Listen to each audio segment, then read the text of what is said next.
اس حکیم سے کہتا کہ حکیم جی میں 1 مہینے سے آپ سے روزانہ 50 روپے کی دوائی لے رہا ہوں لیکن کوئی فائدہ نہیں ہو رہا۔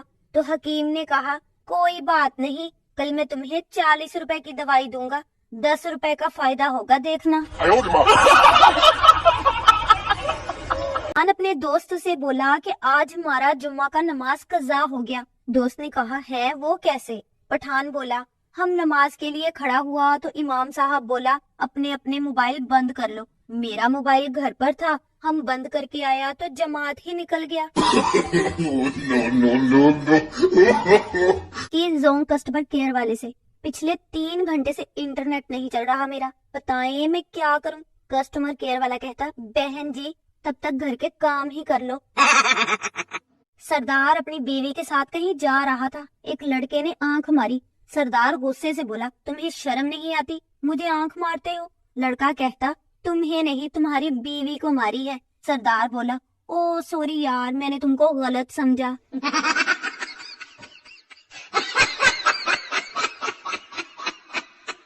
اگر تھوڑی سی جگہ ہے نا تو مجھے اور میری ویڈیوز کو ایڈجسٹ کر لیں پلیز۔ السلام علیکم، آپ لوگوں کے لیے پوسٹ چوری کرنے گئی تھی، پولیس نے پکڑ لیا اور بہت مارا کمبختوں نے۔ دیکھ لیں میں آپ لوگوں کے لیے کیا کیا نہیں برداشت کرتی، پھر بھی آپ لوگ میری ویڈیوز کو لائک نہیں کرتے اور میرے چینل کو سبسکرائب نہیں کرتے۔ کسی کے دل میں ایک انتہائی دبلی پتلی لڑکی کی پوسٹنگ بطور ٹیچر ایک اسکول میں ہوئی۔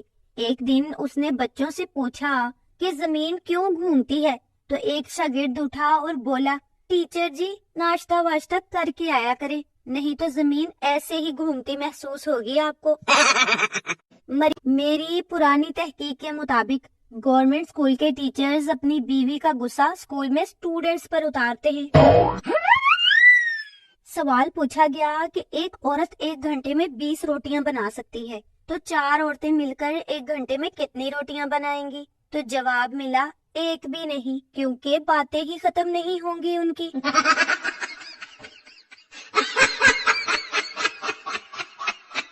بھائی اگر مرد کہے کہ ٹھیک ہے تو اس کا مطلب ہے کہ لڑائی ختم، اگر عورت کہے کہ ٹھیک ہے تو سمجھ جائیں کہ لڑائی ابھی شروع ہوئی ہے۔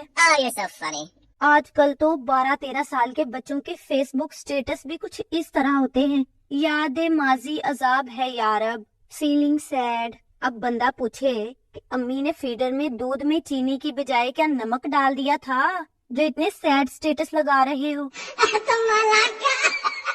ایک کاکروچ زخمی حالت میں پڑا تھا، دوسرا کاکروچ اس کے پاس آیا اور بولا کیا ہوا، ہیٹ لگی ہے کہ چپل پڑی ہے؟ تو پہلا کاکروچ بولا نہیں یار یہ لڑکیاں ہمیں دیکھ کر اتنا چلاتی ہیں کہ مجھے تو ہارٹ اٹیک آ گیا۔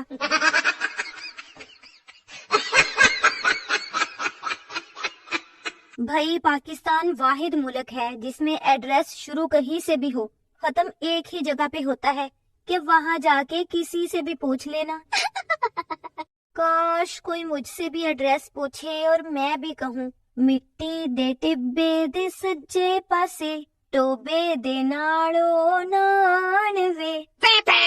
اگر آپ کا گھومنے پھرنے کا دل ہو اور جیب خالی ہو تو گوگل میپ میں گھوم لیا کرے، میں بھی خود اس وقت سوئٹزرلینڈ میں ہوں، بہت انجوائے کر رہی ہوں میں۔ لڑکیوں کے دلوں میں داخلہ منع ہے اور لڑکوں کے دل میں کنڈی نہ کھڑکا سونیا سدھا ہی اندر آ۔ بھئی میں تو کہتی ہوں یہ کوک اسٹوڈیو کے ساتھ ساتھ ایک 7 اپ اسٹوڈیو بھی ہونا چاہیے جہاں کوک اسٹوڈیو کے گانے ہضم کیے جا سکیں۔ لڑکا ایک لڑکی سے بولا I love you and I want to marry you۔ لڑکی نے کہا اردو میں بولو بھائی مجھے انگریزی نہیں آتی۔ لڑکا کہتا بس باجی دعا کرو بارش ہو جائے گرمی بہت ہے۔ ہائے میں نے اداس ہو کر دل سے پوچھا کہ محبت کیا ہوتی ہے؟ دل نے بڑے آرام سے کہا کاکا میرا کام صرف خون سپلائی کرنا ہے، اے بغیرتیاں تسی آپ ایجاد کیتیاں نے۔ بھائی سردی سست کر دیتی ہے، گرمی بے حال، بہار کا رنگین موسم کام کرنے نہیں دیتا اور خزاں کی اداسی میں کام کرنے کو جی نہیں چاہتا۔ باقی بندی میں بڑی محنتی ہوں۔ ایک تو یہ نیند کے بھی اپنے ہی نخرے ہیں، تھوڑی سی آنکھیں کھول کر موبائل کیا دیکھ لو، محترمہ روٹ کر میکے چلی جاتی ہے۔ عورت کمزور نہیں ہوتی۔ اگر آپ کو یقین نہیں آتا تو اس کے پسندیدہ ڈرامے کے ٹائم پر ٹی وی ریموٹ کو ذرا ہاتھ تو لگا کر دیکھیں، پھر پتا چلے گا آپ کو۔ کسی نے مجھ سے کہا کہ تمیز سے بات کیا کرو، میں نے بھی کہہ دیا کہ میں ہی کیوں تمیز سے بات کروں، تمیز بھی تو مجھ سے بات کر سکتی ہے نا۔ لڑکی، ہم دھیرے دھیرے اپنی شاندار تہذیب کو کھو رہے ہیں۔ کل میں نے ایک بچے کو دیکھا، اس نے آئس کریم کے کپ کو کھولا اور اس کے ڈھکن کو بنا چاٹے ہی پھینک دیا۔ یہ کیا بات ہوئی بھلا؟ اچھا شاباش، جلدی سے میری پوسٹ پر اچھے اچھے کمنٹس کرو اور جیتو 7 لاکھ والی کار کا فوٹو، 21 انچ کے ٹی وی کا خالی ڈبہ اور سب سے بڑا انعام ترکی جانے والے جہاز کو ٹاٹا کرنے کا سنہری موقع۔ شکریہ۔